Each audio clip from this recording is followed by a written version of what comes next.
Peace, J2S community. I am Aniqua Acree, the founder and executive director of Journey to Self Inc. Thank you all so much for joining us for day two of our childhood sexual abuse awareness and prevention campaign. Please note that our Please Ask campaign is actually a week-long campaign focused on encouraging communities to come together to end childhood sexual abuse. For day two, I want to welcome Katie. I am so excited for our conversation today. But before we start, Katie, can you please introduce yourself, share with us who you are and what you do? Absolutely. I'm so honored to be here. Thank you for having me. It has been an honor to get to know you, the work that you do, the impacts that you're making, not just inside of your own community, but globally, and the education that you're spreading to help protect current and future victims. And I love you for your work. Uh, I love getting to do these, getting to talk with other survivors, getting to talk with people who really don't understand this topic and maybe they're apprehensive stepping into the knowledge about it. But it is imperative that we equip ourselves with the information so that we can be better helpers of the world. Like my friend here said, my name is Katie Ray. I advocate on behalf of the sexually exploited and the human trafficked. I work alongside nonprofits like this incredible one all across the nation and some in other countries with the efforts of creating foundational change, education, and moving forward into a space where fewer victims feel silenced from reform in current and past legislation that needs reform to manufacturing new legislation that would offer more protections for victims of CSEM, CSAM abuse, grooming. We're working in digital sectors specifically to create safer spaces online for children. And of course, resources for survivors who feel like they have no options and they don't know what freedom looks like. So Wow, so amazing. I want to thank you so much for finding time just in your schedule to hold space and actually have this conversation with me as we discuss some issues surrounding childhood sexual abuse. And I personally have been following you for quite some time now, and I am always so moved by your content. Literally, anytime I watch one of your videos, I feel compelled, right, to do something for kids across the globe and or for adult survivors like myself. So what has actually motivated you to join the fight against childhood sexual abuse? I am a CSA survivor. I was born in a religious cult and I experienced near over a decade of sexual abuse at the hand of a family member. And what was expected inside of the cult was then brought home and expected to be adopted into the culture of our family. And even after escaping the cult as a young child, the expectations of abuse to continue, manipulation, fraud, coercion were very much still embedded in the culture of our family. And my abuse continued for still a decade after. I didn't know freedom was possible. I saw a lot of mental health professionals that told me living with complex PTSD was going to be a lifelong battle between anxiety, depression, and trying to stay alive. Yeah, Truth in that, and yet I had yet to find somebody who told me that I could still experience joy. And right. it, going through an extensive amount of trauma therapy and EMDR led me to a place where I recognized I don't have to be controlled by my trauma. I don't have to live in fight or flight anymore. I can experience freedom and joy, and I can show other Right. people how to find that same path to joy and freedom as well. I absolutely love it. On a personal note, I went for several years actually suppressing the memory of my childhood sexual abuse. And once I started to slowly get to know myself, I started becoming more self-aware. Those memories that I suppressed also started to resurface. And I literally had to start this journey of kind of understanding that there is life after trauma, because at one point I was like stuck in it, right? Having my flashbacks, having a lot of anxiety, a lot of depression, and almost like questioning who I was outside of those experiences. So I'm so happy that you took some time to just highlight that part too of the healing journey, because it can become hard, especially when you're not seeing so many other people showing the positive aspect of life after trauma. So thank you for sharing that with us. And not only did I survive childhood sexual abuse, but I also assisted a child who was related to me on her healing journey too, as she healed from childhood sexual abuse. And I was actually like the second person that she confided in outside of her counselor.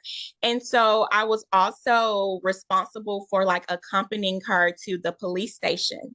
And we were literally like these two Black girls, right, in Henry County, Georgia, in this police station. And Henry County, for those who don't know, is like south of the city. And so we're sitting there and we're nervous because we don't know what to expect.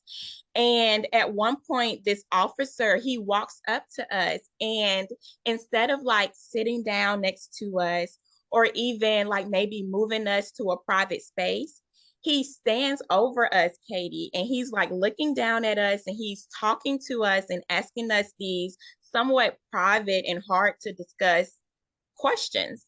And so I remember just feeling very defensive, like, oh my gosh, like I'm a little triggered by this. I'm wanting to protect this baby again. And so knowing what I know now, I'm like, there's no way that officer was trauma informed.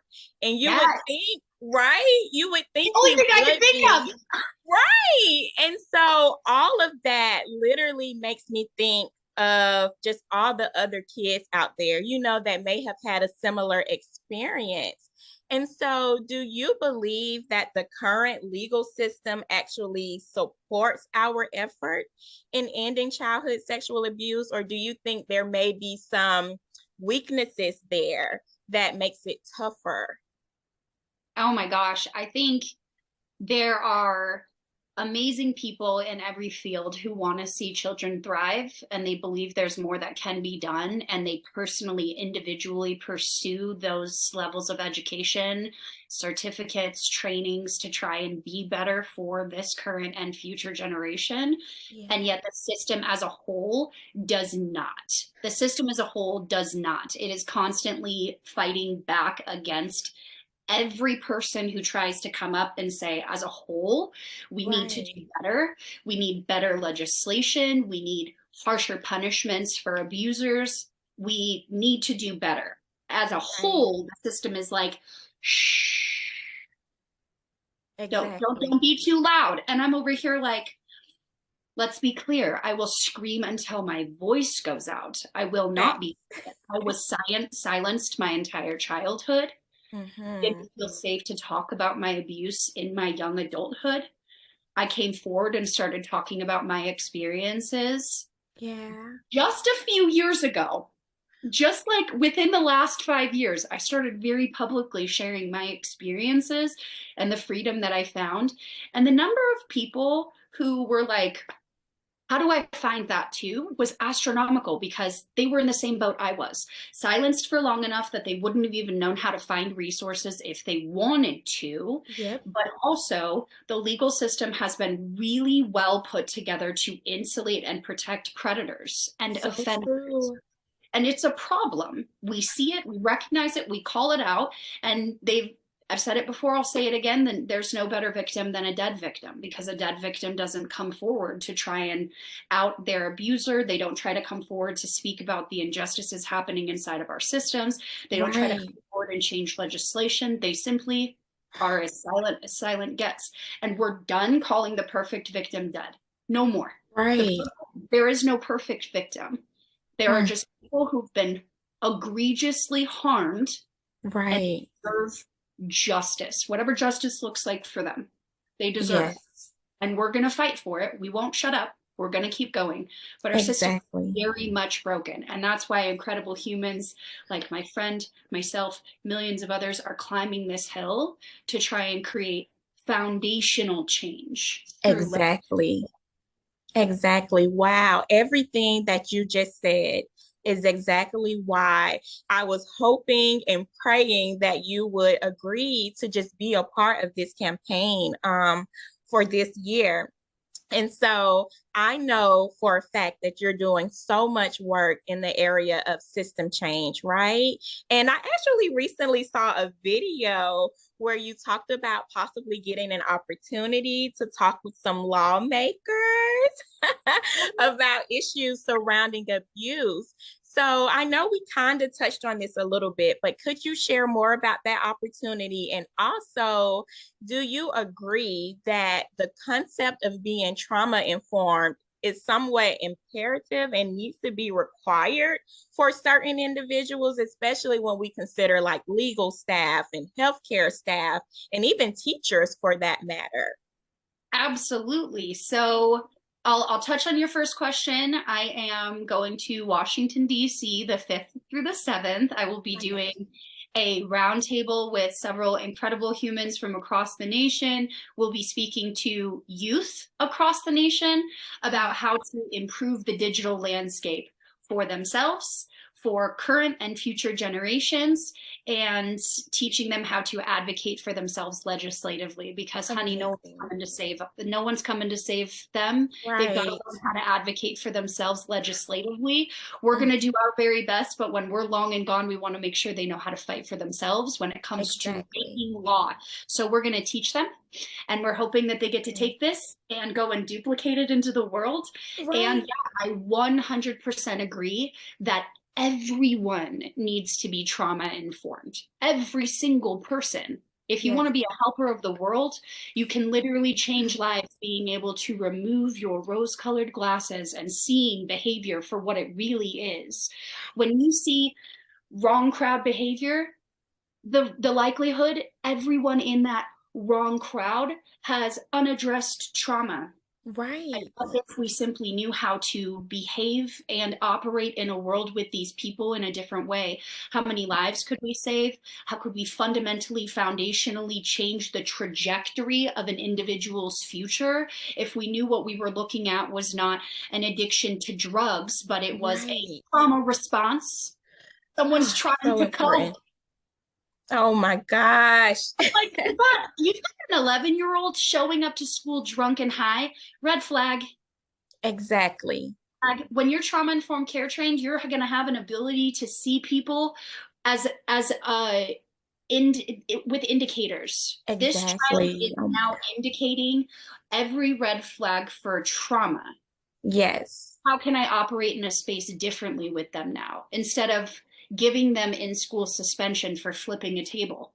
I'd Ah, recognize that this child is enduring extraordinary amounts of either active abuse or previous abuse, and they may not even be safe in their own space, maybe exactly. only safe space. It's getting missed. And this is why legislation for teachers being trauma informed care trained nationwide is something I've been working on for the last 3.5 years. It's something that my hope and my prayer is that it goes through inside of the next 2 to 3 years. I know presenting it to legislator is it's a process. It's a project Right. over, Right. but that's my hope. I If my teachers were trauma informed care trained, they would have seen that I was a walking red flag for abuse, and I could have potentially been helped sooner, and maybe my abuse would have ended a decade earlier. exactly. Wow. That honestly brings me to my next point. So not only do I second all of those points you just made, but when I was a child, right, a few days after my sexual abuse started, I actually started experiencing these intense stomach aches. And so I remember my mom, she took me to the doctor and they told her, I think she has a hernia. And after realizing that I did not have a hernia, they ended up just saying, this is just your standard stomach ache. We recommend like she drinks a ton of water so that she don't like become constipated. And the entire time while I knew, that something traumatic had happened to me, I was in front of all of these adults and these professionals that somewhat misdiagnosed me, right? They misdiagnosed my trauma and wrote it off as just a stomach ache. And I can only just think about how many kids maybe come across their pediatricians and come across their teachers, in all of these daily, annually encounters. And that pain and that trauma is missed. I want to also connect you because previously I was working for an organization that does a lot of work around trauma informed educators. And so on the back end after this, I definitely have to make that connection for you because they are a wonderful nonprofit too. And I think there may be, some synergy there for sure. But when it comes to childhood sexual abuse, do you see this as being like a local issue where like we're just focused on it in one region or one area? Or do you see this as a worldwide problem that all of us should be in on finding a solution for? So, for those of you who don't know, the sexual abuse and exploitation under the same umbrella of and human trafficking of women and children was deemed a global health crisis by the World Health Organization at the end of 2022. It is a global health crisis. And now, when you hear those words and you think cinematic production, right? Human trafficking only happens in foreign countries when you go to backpack across Europe. I need you to understand the definition of human trafficking. I need you to understand how it happens and the manners in which it takes place. And when sex trafficking is taking place, child sexual abuse is happening. It's in your neighborhoods, it's in our schools, it's in our police departments, it's in CPS, it's inside of our government agencies. It's happening literally everywhere. The vast majority of children who experience sexual abuse are experiencing it at the hands of someone that they know and trusted prior to the abuse. If you know what grooming is, it is to create and establish trust in a relationship in order to further the relationship to a sexual place from an adult to a minor usually. That's how it develops. That's how it manifests. And this is happening inside of family units. Exactly. That definition is incest. It's not always incest, but it is almost always someone who knows the victim that is perpetrating. So yes, it's happening inside of our communities. It's happening inside of our states, our country, and it's happening across the globe, which is why every single country who recognizes that they have issues with this particular topic need to also have safeguards in place for victims, and they need to have harsher sentencing in place for those who perpetrate. Yes, so true. My abuser was actually my uncle. And at one point, when I was maybe in the third grade, I think, I remember he actually went to jail for the abuse of another child. And when my mom like set me down, because it was her brother. So when she set me down to have like the conversation with me, I remember her not really giving me space to like really confide in her what also had happened to me. And what I mean by that is, so she told me, your uncle is going to be going away for a while. And she told me what happened. And then after that narration, she was like, but I know he didn't do this to you, right? Like it couldn't have happened. And so it put me in this awkward position of feeling like I didn't want to go against what she had somewhat said in that assumption. And with me being like in the third grade, I was kind of a little nervous. Like, am I going to call my mom a liar by like contradicting this energy that she had already put out? And so I still at that time like did not speak up and did not say like my truth in that moment. And Yeah. so that's also a big reason why I started this Please Ask campaign, because I want people to understand how, one, it's important to hold space and have these conversations with children, but when you don't heal from your own personal traumas and your own personal limitations, the way that you talk to a child can somewhat be more harmful than helpful. Right? Like, Preach. seriously. And so I wanted to come together with individuals who have survived childhood sexual abuse and basically ask you guys, like, what advice do you have for people in children's lives who are wondering how can they keep their child, or any child for that matter, safe? What do you think? I think the realities is we live in a world where our children are going to be perpetually exposed in perpetuity to things that we cannot control the exposure. We can prepare our children for what they're going to encounter in the world. We can educate them fear-free, shame-free, fact-based. And when I say fact-based, be a researcher of the research, cite your sources, source, make sure it's unbiased, make sure it's fact-based, and make sure that it lines up with your child's age range. So it's age-appropriate conversations.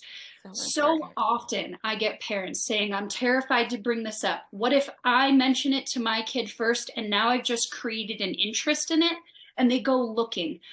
All of your education should also come with healthy boundaries and parameters. And the conversation shouldn't sound like, don't ever go do this, because if you go looking for it, Exactly. that your parents probably lied to you about. The realities is your kids are going to come across it. If they don't learn from you, they will learn from someone else. And it might be inaccurate or misinformation. Oh, It true. might be information that is meant to groom your child, or it might be flat out, straight up a lie. And Right. now you have to reteach them all of this. But my friend said, nope, your friend's wrong. Right.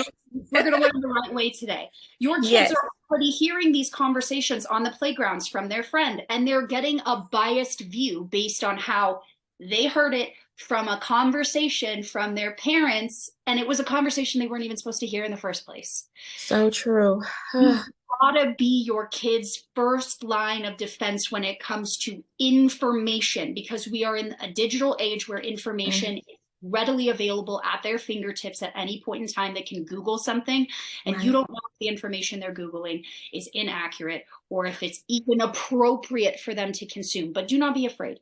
Do not be afraid to go into the bodily autonomy and safe boundaries and enthusiastic consent conversation. Do not be afraid to go into the sexual education spectrum conversation. Exactly. Knowing about bodily autonomy and enthusiastic consent and healthy boundaries is the worst nightmare of a predator.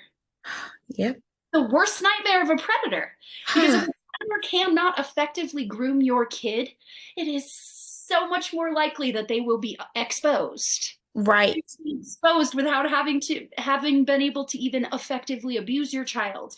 And that happens when your child knows, this is mine, you may not touch, and I fucking scream.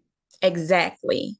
When your kid can effectively at 6 years old, you've done it.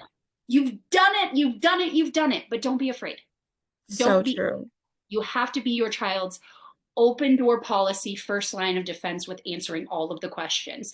And our policy is, if they're old enough to ask, they're old enough to have an age appropriate answer, because if I don't answer it, they're going to go looking for it somewhere else. Exactly.